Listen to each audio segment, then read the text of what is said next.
Hey everyone, welcome back to Spearfactor. Today's guest is Mr.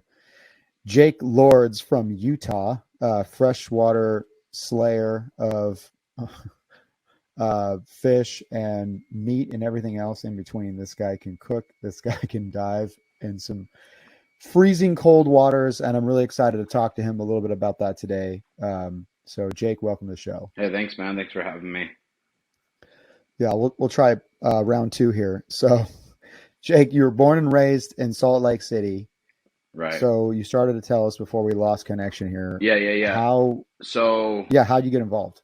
so I mean, growing up in Utah, like I'd always been like active, like in Boy Scouts, and always went on like 50 miler hikes, and always, I mean, started, um, always kind of like fishing. First time spearfishing was 12 years ago. Buddy brought a I was on like a work incentive trip down in Lake Powell, and a buddy brought a pole spear, a three prong, and growing up in Utah, I'm like, what is that? Like, no clue. So he showed me how to do it. I kid you not, I was in the water for like 3 to 4 hours shooting carp, and that's where Lake Powell is where we had the freshwater nationals this year. So yeah, and ever since then, I've kind of been addicted. I'd say so. I guess. Right.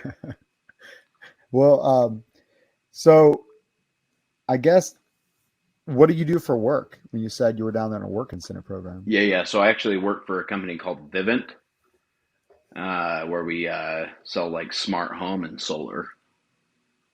Okay. All So right. yeah. So, So yeah. So my and then, so my work schedule now is different than it was. So back then I would work just during the summertime, and I'd make enough money during the summertime to, um, you know, not be able to work in the off season, and that's why where people are like, "What do you do for work?" I'm like, so just because I have a lot of no, it makes sense. off time, so now I work 10 days on, 20 days off year round. Oh, that's a great work schedule. Right, Yeah. Yeah. And it allows you to be home with kids and everything too, right, I guess.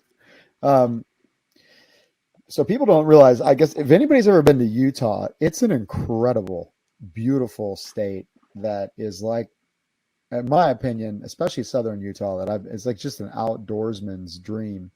I mean, you mentioned Boy Scouts and doing 50-mile hikes and all that, which I'm very familiar with that growing up in that environment with my dad and stuff. But I think it gives you such an introduction to the outdoors that it's like, you either love it or you hate it, and you realize it's so quick. right.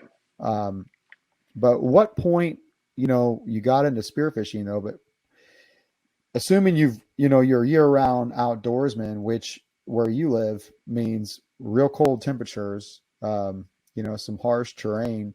At what point did you decide to like amend the two spearfishing into 32-degree water or whatever it was or Right. temperature? Um,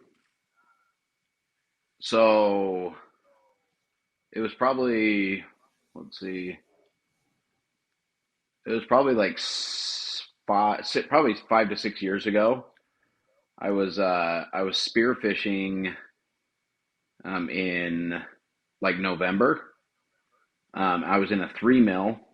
I had like an old Sunto D3 dive watch, and the water was telling me that it was what was it?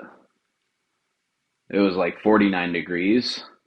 Yeah, I was in a 3 mil uh, closed cell, so it would like just straight neoprene. And I was like, oh, I'm actually kind of getting cold, and like I as I'm getting in the water, it starts to snow. And like it's funny actually that day I'll always remember it. I actually shot the world record smallmouth bass. And I mean, I've had one friend that beat the record. He just didn't claim it. So Um, so, but yeah, after that, I was like, oh, I could probably use a 5 mil. So, uh, yeah, probably 5, 6 years ago. I don't know. I hit up Mike Hatcher.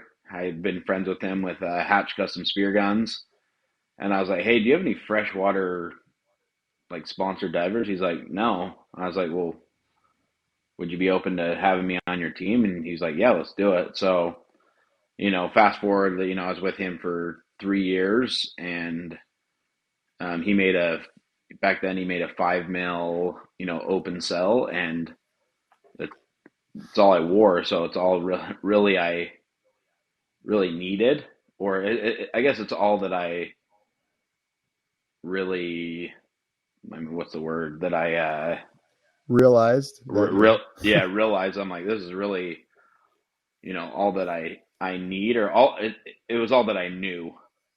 So, going in 30, I've only been in, yeah, the coldest water I've been, according to the Garmin watch, I was in 30-degree water, and I was in it for about an hour until I couldn't handle it anymore, and that was in a 5 mil.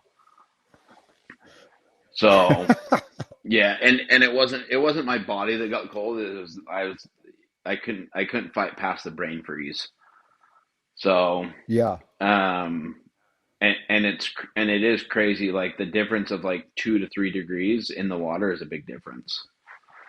So um yeah, I mean, I would say, like, yeah, I mean, and I still, that was the only time that I felt like I needed a 7 mil. Every other time, like I'm a and people call me crazy. Like I'm I'm a bigger guy, but I can handle the cold really well. Uh, I'm I'm always warm, even during the summer. So yeah, when like we had freshwater nationals at Lake Powell, most everybody was wearing like a 7 or a 5, and the water was 52 to 54 degrees, and I was just in a 3. So um, Right. yeah, and I'd seen it. yeah, and I feel like a lot of it's mental, like kind of. I mean, you can fight past, somewhat cold. So Yeah, I've seen this before because at my old job, we would dive, year round in February at night or whatever it was here. And it doesn't get like, that cold, but it's cold at night, 50-degree water or whatever it is. But I remember, it's a bunch of dudes. So we're having like, I bet you won't dive in your shorts all night, or right, whatever it is. right, trying to one And, up each and other. yeah, and you start doing that. And then the next thing you know, when you do put like a 3 mil on or any kind of neoprene at all, it feels like you're in a sauna. And but Right, if you do it for sustained amount of times, like we were doing this like every day, and all of a sudden, you know, your tolerance for the cold goes way up because your body adapts. But so many times you hear people that get a chill and it's like, oh, I need, a 7 mil and I go, I don't really think you realize, and I know everybody wants to be comfortable, but and if you haven't been to that situation, then you really don't know because it's like, why would I want to suffer if I don't have to? Which makes total sense. right, But I don't like I've never worn, and it's nothing near, um, not like that. But the coldest water I've been in was 42, and it was up in Washington in February, and it was the same kind of scenario. You're like pop up and it's snowing, and you're like, why are we the only like guys out here diving? Like, right, but it was a 5 mil, but it was cold. But then after a while, once you go numb, you're good to go. Like, but again, I wasn't breath hold diving; I was scuba diving. But right, I think you can get used to it. I agree with you. Part of it's mental, and then part of it's like you just got to suck through the mental part for your body to be able to adapt to it. right, Um, right, yeah, and then do it consistently, right? Because you don't have much of a choice. right. So, you mentioned your friend that shot the world record. Is there a community out there, like a bigger spearfishing community in No, no, Utah? no, I shot the world record smallmouth. Well, I know you Oh, shot it, but you yeah. said Oh, your yeah, yeah, yeah. Yeah, it's actually growing quite a bit, especially in the freshwater scene. I would say when I started, I'm the only one that knew of freshwater spearfishing, but and then that was 10 years ago. So yeah, I mean, I would say at freshwater nationals this year, we had 62 divers that showed up to the competition. I would say between Colorado, Nebraska, Utah, Arizona. I mean, there's probably 200 plus freshwater divers. Yeah, and I think it keeps growing too because, my brother lives in Vegas and there's a huge Polynesian culture out there and they don't want to stop diving. There's a bunch of guys from that I know that are out there and getting more and more into it, and I think it's Right, great. right. You ever have Matt Suter on the podcast? I have not, no. So he kind of runs all the spearfishing. Him and Courtney, Uh-huh. they run Ninth Island Divers. Yeah, okay. Yeah, I know them. So so yeah, they're yeah, Matt's a good friend of mine. So is Courtney. I'll have to hit them up then. So yeah, Matt actually we they had freshwater worlds at Beaver Lake, Arkansas, and he took second. Being Okay. from Yeah, yeah, I had some friends go there for that from Guam. gotcha. Yeah. Oh yeah, yeah, yeah, Yeah. yeah, I yeah. I was know who like, you're talking guys, about. I was like, guys, why are you gonna go from Guam Right, to that? That's quite a that's pretty right. awesome Big though. big change. Yeah, big change. And so speaking of change, um, I wanted to talk to you because you've been doing the Blue Water World Cup, Yeah. um, which is awesome. What, okay, for you, going from freshwater to the species that you're hunting, which is primarily, correct me if I'm wrong, smallmouth, trout, do you go for Walleye. walleye? Yeah. Um, I mean, first, I guess, have you traveled many other places within the United States to freshwater hunt, like pike or? Um, yeah, yeah. So I've done Colorado. You can shoot pike and carp up there. Um, Wyoming, Arizona, Arkansas. Yeah, Arkansas is good. There's certain lakes that you can shoot largemouth and catfish, and there's some big largemouth out there. Oh, I would imagine. Have you noticed it? Like much of an environmental change? Are they all pretty much the same from where you're diving in the different lakes? Certain regions have just more fish than others. I mean, I know it's pretty standard across the board, but Um, drastically different. yeah, yeah. I feel like the warmer lakes, like in the Midwest and Texas, I feel like there's just more fish. Where you get to like some of the lakes in Utah, you're looking, where you're gonna find more carp than like a walleye or a bass.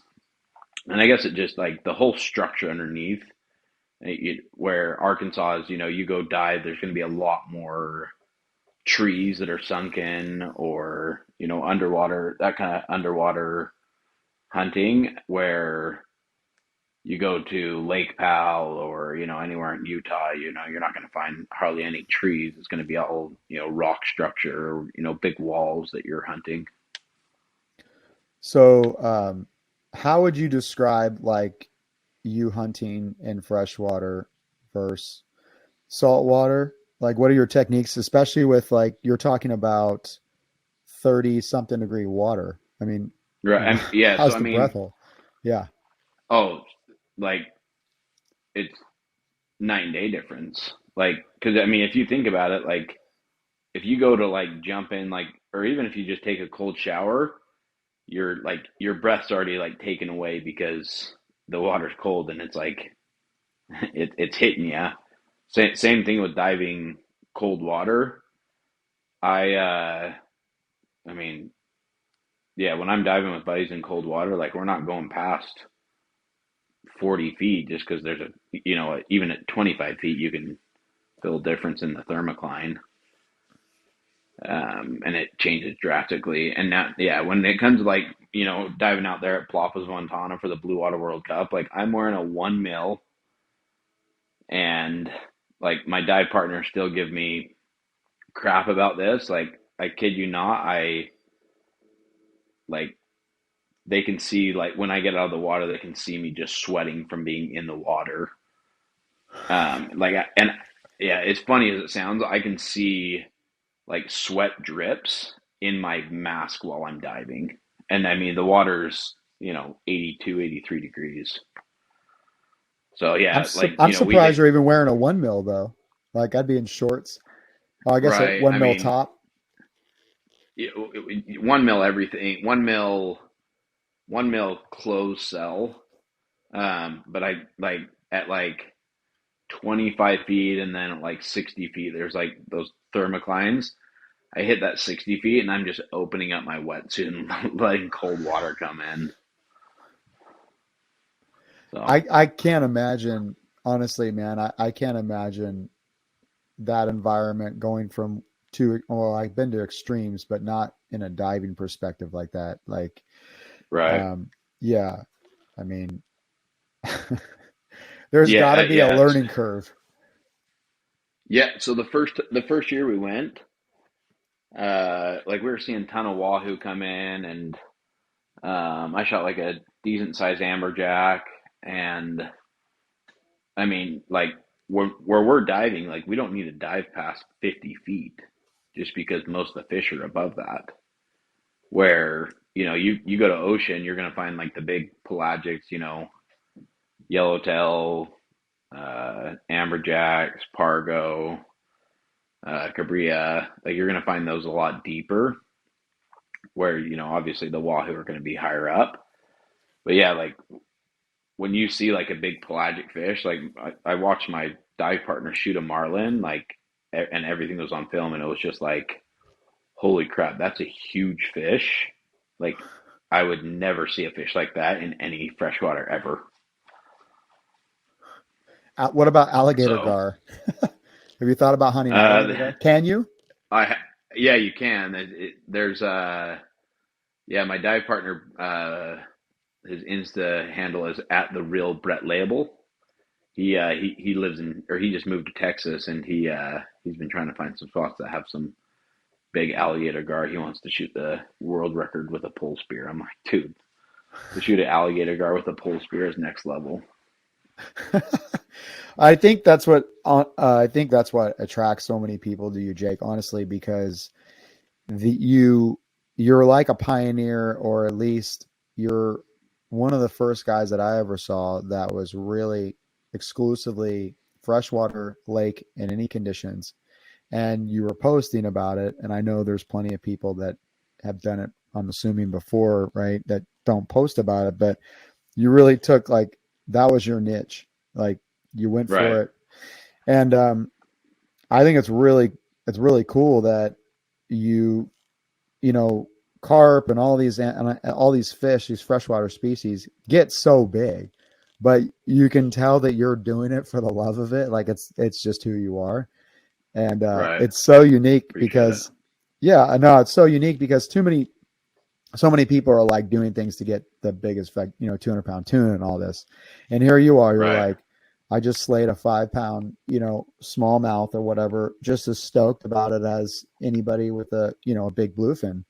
Um, right. what do you think motivates you? It's just kind of who you are, something you are. What do you think motivates you to stay, getting in 32-degree water, or 35, 38, 40-degree water consistently? Um, what do you think motivates you about that? Like truthfully, the honest, and I've thought about this. Like people have asked me this before. I'm like what gets you out of bed to like go and spearfish in freezing cold water? And truthfully, nobody else is doing it. I love it. Yeah. So like, nobody else is really going in like there's people that go and free dive in 32-degree water, but I feel like spearfishing, and it's a kind of a whole different game. Hunting in those degrees, like, yeah, in my head, I'm like, I'm the only person doing this. And I think that's what, like, for me, seeing you, you were the only one doing it. And I'm like, I've lived inland before, and I remember seeing largemouth bass and thinking, wow, if you could spear them, that'd be cool. But I was a kid, but here you are like embracing it.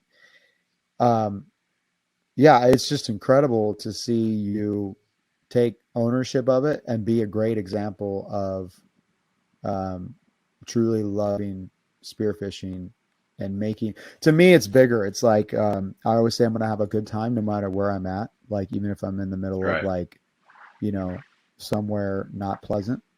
Um, and I think like in a lot of ways, it's like you're a living proof of that. Um, Right. Appreciate it. yeah, not to compare Utah to anywhere bad, but I'm just talking about a fishing perspective. Right. Right. Right. Right. Yeah. How do you, so what do you think, how do you approach diving? Like in your area, what is the conditions like usually? Obviously we talk about cold, but what kind of visibility do you get? Crystal clear? Or is it just kind of all across the board? No. No. I mean, yeah. I mean, it just depends on like. I prefer to go in like the fall and the like fall and even like end of winter, like right before right before the runoff starts. The water's, it's obviously colder, but I'll take clear water any day of the week. Um, yeah, it's I mean, I went diving 2 weeks ago and Biz was like 3 to 5 feet. I'm like, this is like not even worth diving. Right. So, I mean, I still shot like just a okay smallmouth and a couple carp, but and what we call it when Biz is so bad is we call it shadow hunting, where we just see a shadow like swim by you and you have to point and shoot kind of thing, and if you hit it, you're lucky. But yeah, I mean, and then there's some lakes, where, I mean, Lake Powell's got phenomenal visibility, early on, 20, 30 feet. And then there's, other lakes, that I go to that, 40, 50 feet, which is, crazy for a lake.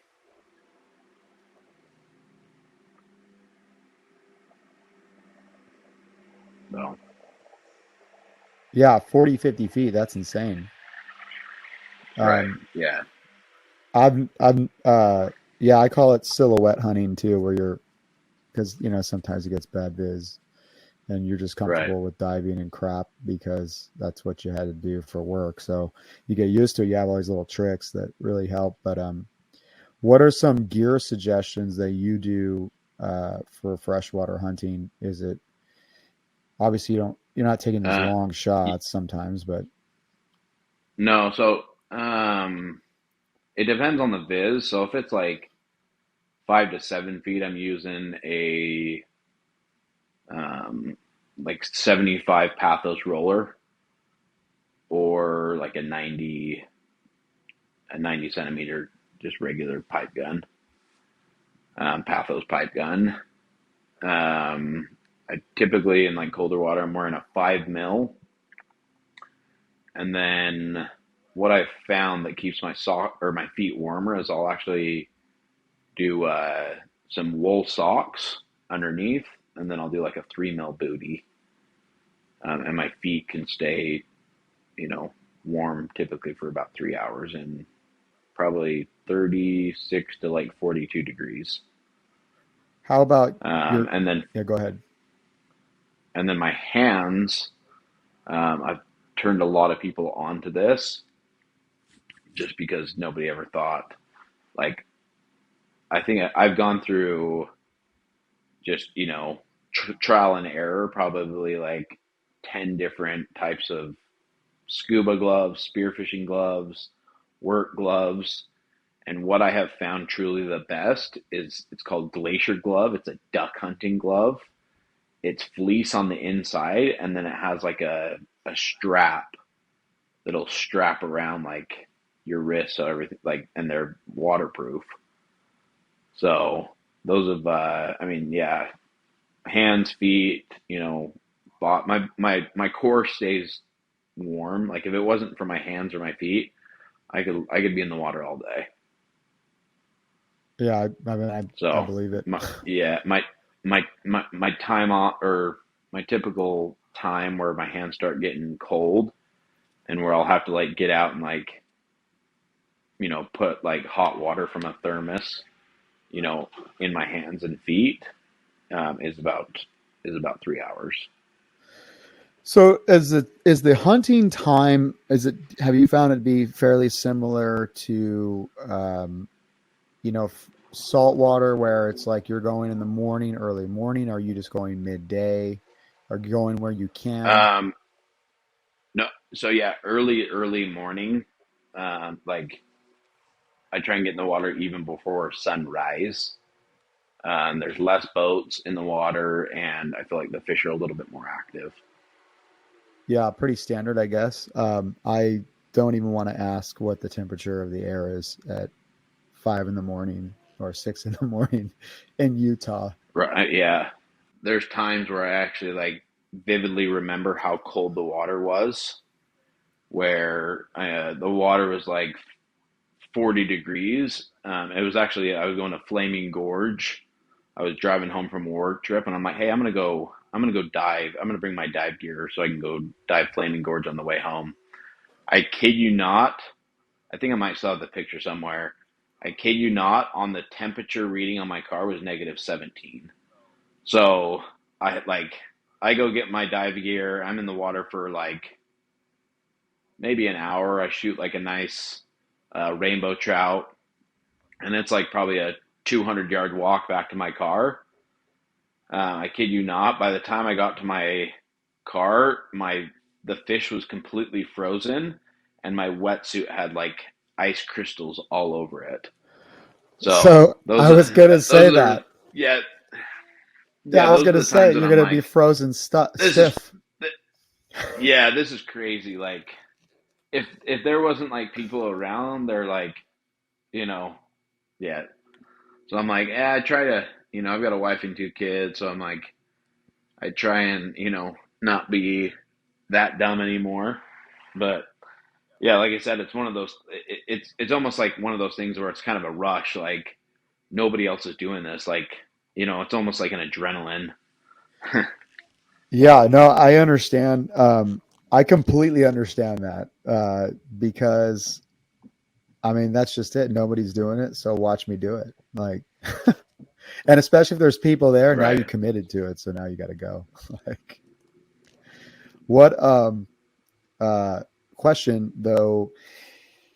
Where do you change? Do you change in your truck? Do you change, like, do you have any tips for that? Because I mean, I know the biggest thing with us is we were getting in warm showers and putting our wetsuits on in the warm shower before we headed out to dive in the cold water. Yeah. So during the winter time, I'll put my bottoms on like at home and just drive to location, and then I mean it's like one of those things like I can either like I'm gonna do it outside like with warm water, but by the time it's warm, it's gonna be cold. By the time it's like on my Right. body, so I just kind of embrace it. I'm like I'm gonna just deal with the cold, and because if I put on my top cold, then I'm gonna be cold in 10 minutes by the time I get in the water. So it doesn't make a huge difference. Man, it's fascinating. I love it. It's just incredible. I gotta try it. I gotta try it just to get the feel of Yeah, it. come Oh on out. man. Um, And I think the like I said before, the craziest thing is you're shooting fish that are probably what, 5 pounds, 10 pounds. Besides the carp, like what is the average? Uh, yeah, probably like 3 to 6 pounds is probably Uh huh. average. I mean, I shot a 23-pound lake trout this last summer. Wow, nice. So yeah, that's my biggest freshwater like edible fish. Yeah. So yeah, and yeah, it's funny when a lot of people get the rap that, oh, the bigger the lake trout it is, it's not going to taste good. I kid you not, it was so good. The fillets were like I've never seen it on a fish. The fillets on the trout were like marbled with fat in between, like, and it looked like salmon. And then we took the carcass and the head and put it in a smoker for like 4.5 hours. The belly fat the belly meat was insane. Oh yeah, the belly meat, it was just insane. Throw it on the throw it. Yeah, throw it. I threw it on like the Traeger for like 4 hours, and yeah, it makes me want to go shoot another big trout and do the same thing. Yeah, it's funny just hearing you talk about, because there's nobody else doing it and hearing that mindset. And then I think about all the brands that you endorse. Like you have a deal with Traeger, right? And then Spear America. You said Right, Hatch before. Um, when right, you're the only one doing it, it's super marketable. And I thought about this with actually bow fishing. And I was like, I don't know that many people. I know there are a few now, but like that the saltwater bowfish for like, you know, I want someone to that no, to nail like a right. So yeah. bluefin with a friggin' bow, Oh man, that'd be so and bad. try to figure it out how to do it right, rig it up, do it all like Right, right. super cool. I'm waiting for that. I saw somebody got a mahi, which is perfect fish for testing that out. That's awesome. Um, Yeah. so shooting those smaller size fish as a whole has to make you just a dead shot when you got to somewhere like the Blue Water World Cup. And, most of the fish I'm assuming you're shooting are over 5 pounds. So did it transition Right, over right, well? right, right. Yeah, it did actually.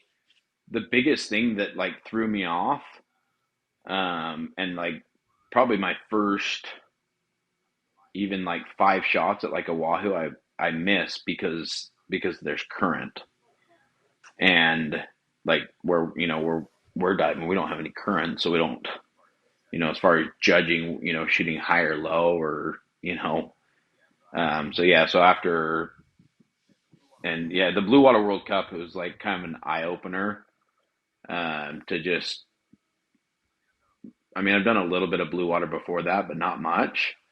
But yeah, like talking with like GR Tar, who is the owner of Red Tide Spearfishing, and a couple other divers, and they're like, "Hey, you got to do a duck dive," where I was just like shooting them from the service because they were coming right up to me just from a crack pipe or a throw flasher. Right. Uh, um, but yeah, I mean, yeah, as far as like landing fish, like yeah, I mean, in my eyes, I feel like we did pretty well. Yeah, we've taken third the last two Yeah, years. I have to admit, I was really watching like how you were doing because I was curious about transitioning from that specific discipline coming over to another thing and see how the learning curve and how it applies is part of the reason why I wanted to talk to you. So I Right, was just curious about it. Um, and then like you said, you're adding a whole nother thing from surge, current, a totally different environment. Um, yeah. right, And yeah, current, I mean, like I said, sea state is a big deal. I guess it was pretty nice down there, but still, I mean, all those things play a factor. right. Yeah, right. And when people, when I talk a little bit about, or when I go freshwater spearfishing, they're like, I get a lot of people commenting. They're like, "Oh, I wish I could freshwater spearfish in like Oregon or California," and I just comment back. I'm like, "You have the ocean. Like, go spearfish in the ocean. Like, if I had the ocean, I would be spearfishing, but I don't, and I'm embracing, what I have." Which, like I said, is a good lesson for everybody. I mean, yeah, but if life gives you lemons, you make lemonade, if you want to call it that. But I mean, Right, right. did you have anything in general, like any goals that you had in mind that you wanted to do, um, even in freshwater or saltwater? Yeah. So, I'd like to shoot the world record rainbow trout. So, like, you go and look at like all the IUSA records, like all the common, freshwater fish like carp and lake trout, like all those are like, largemouth bass, like all of those are like, world records that people have already hit. Like smallmouth wasn't even on the list, for like a world record because nobody had shot in one, over 5 pounds. So yeah, freshwater's got to be 5 pounds, and obviously saltwater's 10 pounds and bigger.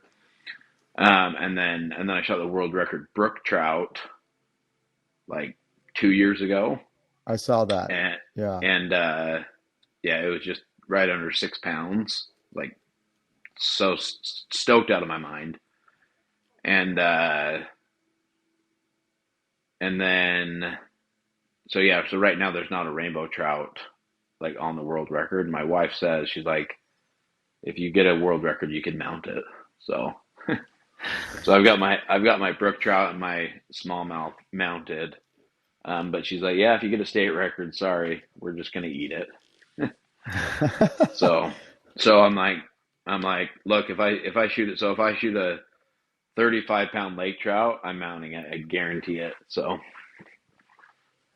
Yeah, that's a bit over 5 pounds. right, Yeah. right, yeah. I think the current world record for a lake trout is 32 pounds. For spearfishing, Yeah, or yeah. yeah, Wow. for Is that one of your spearfishing. was that one of your buddies or No, a friend you know or no, that it was speared like in the 90s. oh, okay. So Yeah. yeah, How does your wife feel about your passion, your spearfishing? yeah. She likes it. Like uh, she'll. I've got her like a 7 mil wetsuit. I've got her a 3 mil. I've got her some like nice fins, and like she'll come in the water with me every now and then. So yeah, Nice. when we were down in Mexico, down in like Playa del Carmen, she came out and spearfishing, and yeah, I was impressed. She was getting down to 40 feet. Wow. There you So go. yeah, so I think she shot one or two fish too. So that was cool. Awesome. Good for her. Um, so what would you say is your favorite freshwater species to eat? Or do you have a favorite? It's either lake trout. I mean, it's kind of a toss up. Like it depends on how you cook it. Walleye's unreal. I love like fried walleye. Make like little fried walleye dumplings. Or like yeah, like I'll cook them and my kids think they're Chick-fil-A nuggets. Nice. Yeah, so fry them and put some. And instead of regular planko, I use pork planko, and it's like yeah, it's super tasty. Yeah, we did it with the lake trout. It was awesome. Smoked anything, and it's I would say my least favorite like edible fish is probably brown trout, just because it's like I feel like it's a little bit more gamey than like the rainbows and like the cutthroats. Um, it's more of like a whiter meat, where like the rainbow, the cutthroat, the brook trout, it's like a super lake trout. It's like a super red or like a pink meat, which is super tasty. Yeah. So, and I kind of experiment, cooking with, I'll fry it, I'll smoke it, I'll make, with the carcass of the fish dip or the carcass of the lake trout, we made fish dip and, cream cheese, mayonnaise. Yeah, it turned out awesome. I've, hell, I've even smoked carp just to know, what it tastes like. It's definitely a very tedious process, brining filleting it, brining it, and then smoking it for like 10 hours, like, pouring lemon juice and, seasonings every hour. So, yeah, I mean, I think like when people say like carp and, mountain whitefish or trash fish, I'm like, dude, you can eat any fish, just, it's how you cook it. Yeah, I kind of agree with you on that. There's so many. One of my buddy John does something like that where he does a whole thing on eating opal eye, or just people say trash fish, and Right. I feel like I've had the same fish so many different ways in so many regions of the world, and I would say everybody does it differently, and the end result is I like it this way, I don't like it this way, but it's the same fish. Right. Um, so So, um, brand deals I was talking to you about earlier. How did you get linked up with Spear America? It's actually super funny. So I was with Hatch. Um, I was on a family trip. down in Laguna Beach, and I had been in like the Spear America store, and like it's it's super funny. Can you hear me still? Yeah, I Can you got hear you. me? Um, Yes. so like when I like walk into like a store, or like the other day I was at a park and like some random dude came up to me. He's like, "Hey, are you Jake Lords?" And I was like, I was like, "Yeah, I am." He's like, "You're the spear fisherman." I'm like, "Yeah." And I just like I have to stay calm, but I'm just like screaming in the air, like, "Yes!" Like, I finally kind of made a name for myself. So yeah, so I walk into Spear America, and the owner Petros was there, Yep. and they had a big shipment of Pathos guns come in, and I was like, hey, how much would you give me to this Pathos gun? Just because Hatch, really only made, I mean, he made like a round of pipe guns, and he makes really nice custom wood guns.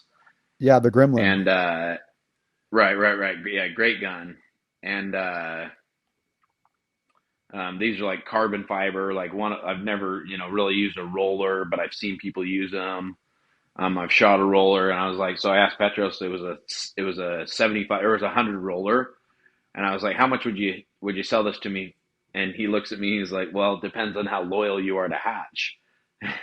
Oh and boy. I was like, yeah, I'm pretty loyal. So then I call Mike, and I'm like, hey, look, Petros wants me on his team. And Mike was really understanding. He's like, dude, take it. Like, this is a great opportunity for you. Which I wasn't really expecting to hear that from him. So yeah, so I've been with Spear Uh-huh. America for a little over a year, and absolutely loved it. Like, they're so awesome over there. They take care of me. They are really good with sponsoring events, even that I participate in as well. But yeah, they've got three locations. They've got two in California and one in Florida. Right. Yeah, I saw you were talking about the also the OC Spiros raffle, which is sponsored by Spear America, right? Right. I'm actually on board, or on their. I'm on the OC Spiros board, as of like probably a month ago. So How, I'm helping with all the. yeah, Yeah. how did that happen? How did I get lined up with the OC Spiros? So they Fernando, who's the founder, uh, I met them at Freshwater Nationals 2 years ago in Arizona, I don't know and why I'm not. I think because my wife is home working and she's using the bandwidth or something. I don't know. I'm not a computer guy. So um, back to what we were saying. How did you get linked up with the OC Spiros living in Utah? right, right. So, um, so it was actually funny. I met Fernando at who's the like one of the Uh huh. founders. I met Fernando at Freshwater Nationals 2 years ago when it was in Arizona, and we had set up camp right next to each other, and we didn't even like it was just completely random. So then they were telling me about like OC Spiros. Like, I had never really even heard, the only club that I knew about was Ninth Island Spearfisher, Ninth Island Spearfishing in Las Vegas, and at the time it was Rocky Mountain Spearfishing, only freshwater. So they like started talking to me about OC Spiros. They're like, yeah, we're a 501c3, nonprofit. I'm like, dude, how is not every spearfishing club a 501, C3? So they started talking, and I was like, dude, I'm gonna join OC Spiros and be a freshwater diver for them. So I joined, and Fernando and I, we just, so this was in probably like April, and then Fernando actually helped me, get lined up with Spear America. Like he was, I was like, hey, I'm going to be in California. Like let's meet at Spear America. Say so I can say what up to you. So, and then Petrus was like, yeah, dude, I'd love to have you on the team. So, so fast forward, till 2 weeks ago. There, he's like, dude, we'd love to have you on our board to, you know, dial in all, sponsors or, getting gear. Cause he's like, dude, we're so, it goes back to the brand deals. He's like, we're so like our spearfishing, like related gear is coming from Spear America. He's like, you are so good at getting gear from non-spearfishing companies. 100%, man. That's honestly one of the points I wanted to So, talk to you about was that. right. So he's like, dude, we'd love to have you on. Like, I was like, well, what does that really entail? He's like, oh, like, with you being, on board, like, you'd be able to come on board member trips, down to Mexico. I'm like, I'm in. Like, you don't have to say anything more. Anything to do with the spearfishing trip, I'm in. So, yeah, so going back to like brand deals, like I have a ton of people hit me up. They're like, dude, how do you get so many people that will, make you an ambassador or a sponsorship or influencer or whatever? Um, and the first is, and this is what I tell them, I'm like, number one, you got to be good looking. So, no, Obviously. I'm I totally, mean, obviously, right? to- totally joking. No, and me, like, so my what I do for a living is I literally sell solar and smart home security door to door. So I'm a Right. salesman. So, um, I mean, and the joke between me and all my spearfishing buddies is I tell them, I'm like, dude, I'm not even good at spearfishing. I'm just really good at marketing. Um, so yeah, so like when everybody's like, yeah, like how are you getting so many sponsorship deals? I'm like, dude, you have to ask. Like, I'll even screenshot of like a picture of like what I say to them, and I'm like, dude, make something in your own words. The difference is I have a niche. Like Yeah, I was going to say that.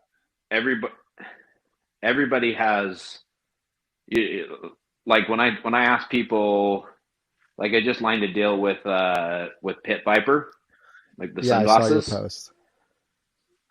Yeah, and I'm like, dude, like I would look so freaking badass wearing Pit Vipers that are polarized while I'm spearfishing.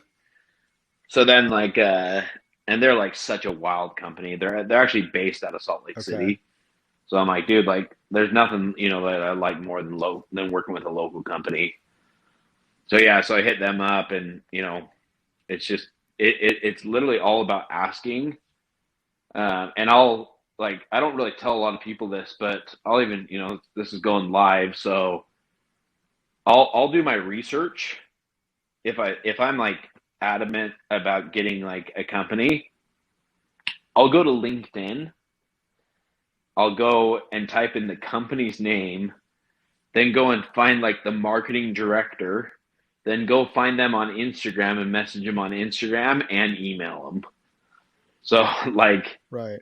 um, so yeah, but now it's gotten to a point where, I mean, that was, it's gotten to a point where now companies are reaching out to me and they want to work with me just because, like I said, I've created a name for a name. And what Brett Label tells me, he's like, dude, you've created a brand for yourself. You're Big Jake Lord's freshwater spearfishman. I agree wholeheartedly on that. That, like you said, as we were talking, I was going to actually ask you this question earlier, but I'm like, you already answered it by being the only one doing something. You've created this unique niche, and yeah, Big Jake Lords. I mean, that's just it. And the other thing is, you kind of Right. embrace the that role. Like with your dancing around, not really giving a crap. I'm like, oh, I love it, dude. Like you just don't care. I don't have, like you said, good looking. Yeah, I don't have to look like a model. I don't care. I am who I am, and this is what I do. And there's something very honest with that, and I think a lot of people identify with that. Um, but the one thing about that, and having a little bit of experience with that, and also done sales in the past, like is the I tell people you also have to be willing to, is that something that you want? Because this isn't a sit back and get stuff for free. It has to be a mutually Right. beneficial relationship, and whatever parameters you put on Right. that, you have to kind of do your research for that portion as well. I mean, would you agree? Right. Right. Right. Right. Right. So yeah. So I'm not. I mean, I'm not hitting up like Bath and Body Works and be like, hey, I would really like some lotion to be rubbing down on my leg. You know what I mean? Like I like that like that wouldn't be like a brand deal that I'd be looking That for. would go I'm looking viral. for That would go viral. It would be beautiful. Beautiful thing. oh um that God, I'm hitting up Bath and Body You Works need after to. this. Oh my goodness. Um, but yeah, I mean, I just had like it's totally random. I had a you've heard of Crumble Uh-huh. Cookie. So there's a brand out of Idaho.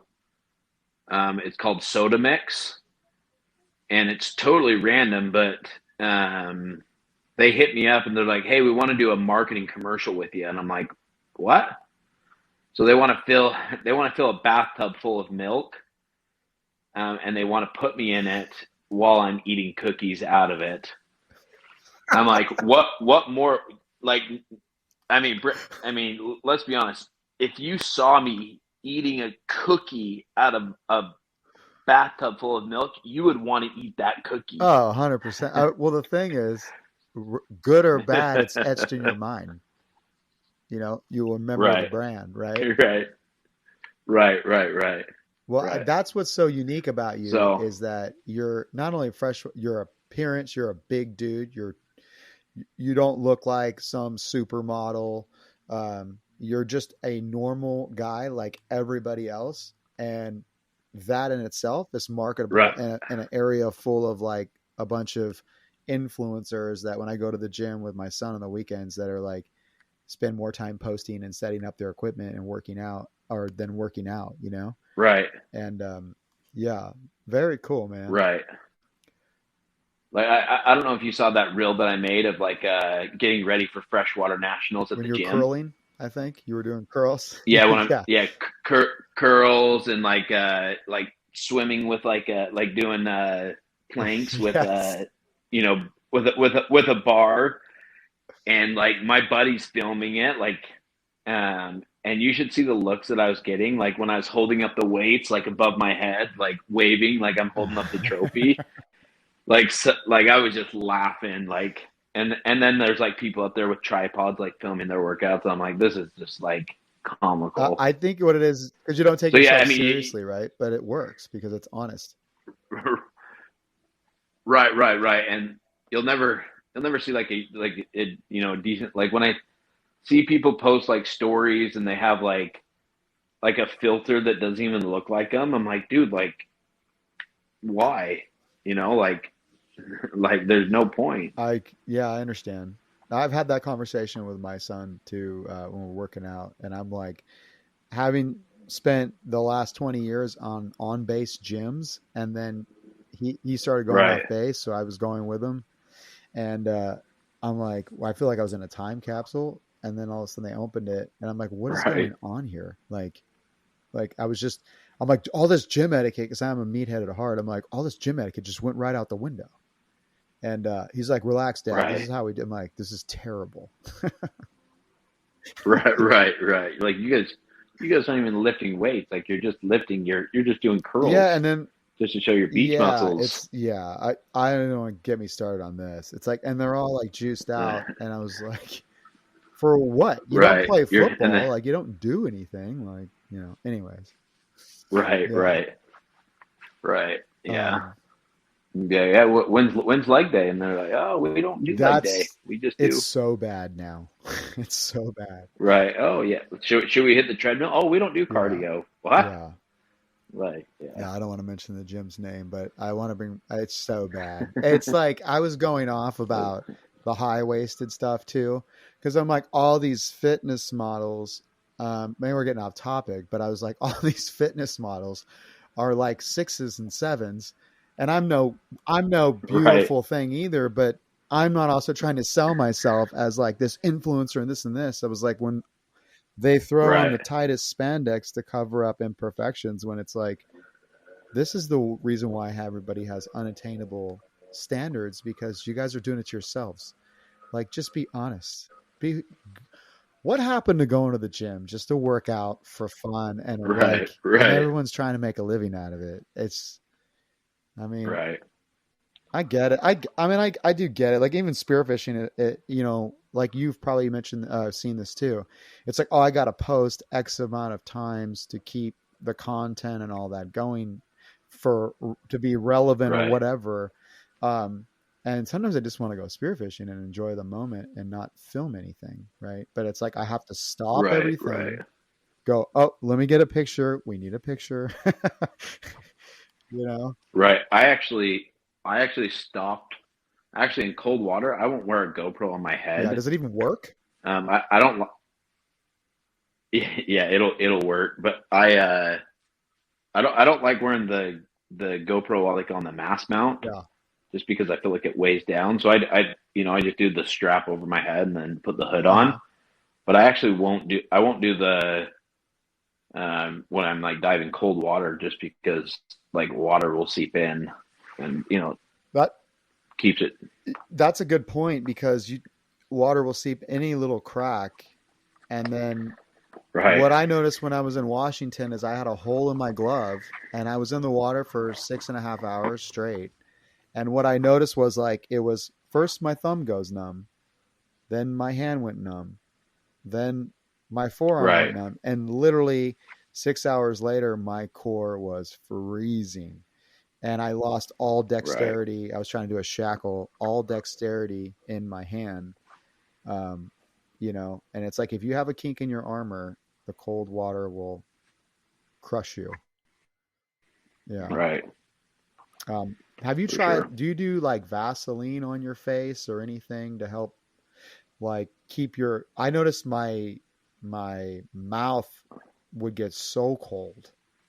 Anywhere where there's not neoprene covering it, it would be like just Right. freezing. Yeah. So my I like I'll literally get a brain freeze like diving cold water for the first like 20 minutes, and then I'm just like it just goes away just because your body gets used to it Goes numb. or your Yeah, goes numb.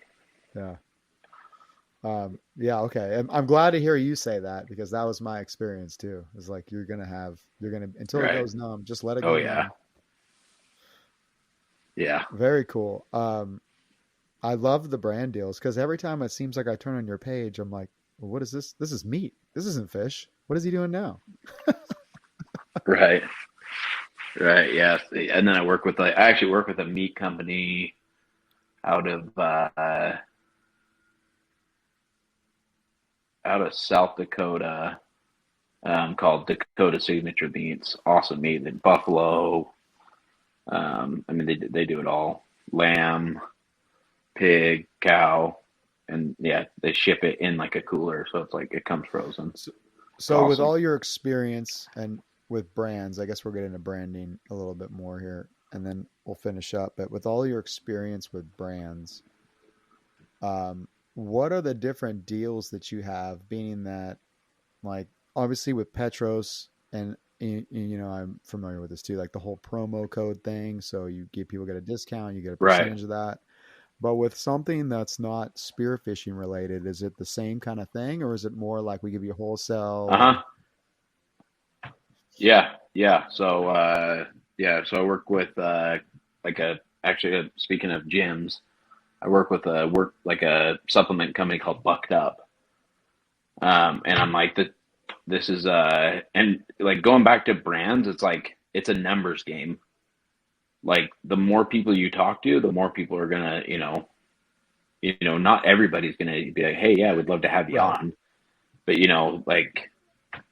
um, but yeah, same thing. Like Bucked Up, they're out of American Fork, Utah, like Utah County, and they've I've seen them grow like crazy, but they've been like super supportive of me. That they helped sponsor freshwater nationals this year. They donated a bunch of gear, and yeah, like stuff like that. Like same thing. Like yeah, I've got a 20% off. And like it's crazy. Like I get paid every single month from people using that Uh-huh. code.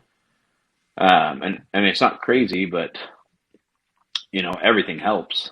So, and I guess that's what motivates me to keep on working with these, even just local companies, is I'm seeing them grow, but it's also, I feel like I'm doing my part in, like, every time I work out, I'll, do like a little short story of my pre-workout. Right. Nothing crazy. Like I'm not sitting there, I'll post a, picture of me at the gym every now and then, but nothing like, sauna or, what I mean. Yeah. So yeah, there's deals like that that, does that make Yeah, sense? that makes sense. I mean, they're not necessarily requesting you post X amount of things a week or anything like that. You're just, No, hey, it's a no, win-win I'm relationship. just Um, yeah. right, right, right. So yeah, it's kind of like, hey, yeah, there's no, and that's what I like is just with like the brand deals that I work with, it's very, it's not high pressure. It's, very just no pressure. But if you want to work, like the reason I'm working with you guys is because I actually truly, genuinely like I like your brand. I like your product. And I think, yeah, Bucked Up's now in like almost every single supplement store in the United States. Nice. I have noticed So, it too where and lately it started to happen to me more and more. Um, People hit me up too and I try to tell them if I don't know your company or your brand, I can't recommend something that I've never experienced it because that's setting up for disaster. Like, right, right, recently I had a guy in Indonesia. He does charters to Indonesia, and I wasn't trying to get a free charter out of it, but I can't very well, endorse someone and then send somebody with my recommendation to Indonesia and have it be a terrible trip. Um, right, and so I feel bad turning people down because I try to use this platform for good and helping people grow, but at the same time, you have to protect your for sure. brand and your name, right? Right. Um, how do you deal with that? I mean, do you ever notice where it's like, hey, no, thank you, or um, I mean, what's the best way that you find to Yeah, it's research too? Like, I mean, before, yeah, so I mean I've had like other, you know, I've had multiple like since I've been with Spear America, I've had multiple even just spear gun companies hit me up be like, "Hey, I want to make you a custom spear gun." I'm like, "Hey, I really appreciate it, but I'm, you know, hey, we'd love to take your donation from, to OC Spearos or Freshwater Nationals. But me personally, I'm currently, with Spear America, and I'm really happy with them. right? So, Yeah, same thing. It's if they're if I'm not like completely working with like a sunglass company, like exclusively, then and people either message me or I message them, like like until they're like, hey, we want to be exclusively with you, then I'll be exclusively with right. them. Yeah. So, but yeah, like Bucked Up, or um, Baja Jerky's another one. I saw that. Makes unreal Let's talk jerky. about that a little bit Yeah, because Baja I love Jerky. jerky. It is. I actually just got a package here, actually, and they make mangoes too, like dried mangoes that are insane. But yeah, I love jerky, and like I'm not like pulling chain or anything, they make the softest meat jerky you'll ever have, ever. And they have flavors that are just like you would never think that it would be on jerky, but they make a churro that's literally cinnamon and sugar, and it's actually so It good. actually sounds really good, actually. Where are they out of? So they're actually out of California. Okay. So Yeah, I love jerky. I'm like a um, jerky connoisseur. yeah, Um, I'll have to have them send oh, you that's some. fine. I'd buy it. It's good. Thank you. Um, but so yeah, that's another great brand deal. Anyways, I know we'll wrap things up because you got to go and I got to go too. But Yeah, man, I just wanted to have you on the show because I'm like fanboying it now with you, just because I see what you're doing and I know what you're doing, and if people just think you're being silly, but to me, it's you outsmarting the industry because, and it worked out for you right, in a good way. I don't right. mean in a Yeah, I bad mean, way. I just mean in a good way where you're like, no, this is what I'm doing. And it's not it's not anything, um, you know, I'm not going to hold up 200-pound tuna, maybe one day, but it's not about that. oh And I man, just right, love what right, you're right, doing, right, man. And I love to see a big dude, dancing around, showing what he's got and not giving a crap. right. And yeah, it's right. It's funny you say that. Like, my dive partner and I, like, we always talk about, like, how everybody, they're putting their wetsuits on right before everybody goes out, and like my wetsuit's on, or I'll put my wetsuit on to a song, you know, like down at the Blue Water World Cup. Um, it was like the first day, and then the 3 days after that, all the workers would come down just because they wanted to see my dance moves. So, and keep in mind, this is at like 6:30 in the morning, so they're getting up just to go see the dance moves of Big Jake Lords. That's beautiful, man. That's beautiful. So, Keep doing your thing. I love it. And in case you haven't noticed, I'm paying attention, and I know the 22,000 other followers are. Um, I I think we need a appreciate it. hero in our industry, and it might just be your face, just because of the lack of, we're living these like times where it's all about superficial or whatever it is or this and that, and it just Right, one for the normal guys. I guess I love it. The dads with the dad bod right. or whatever it Yeah, is, like, right, right, right. so awesome. Thank you, Jake. So.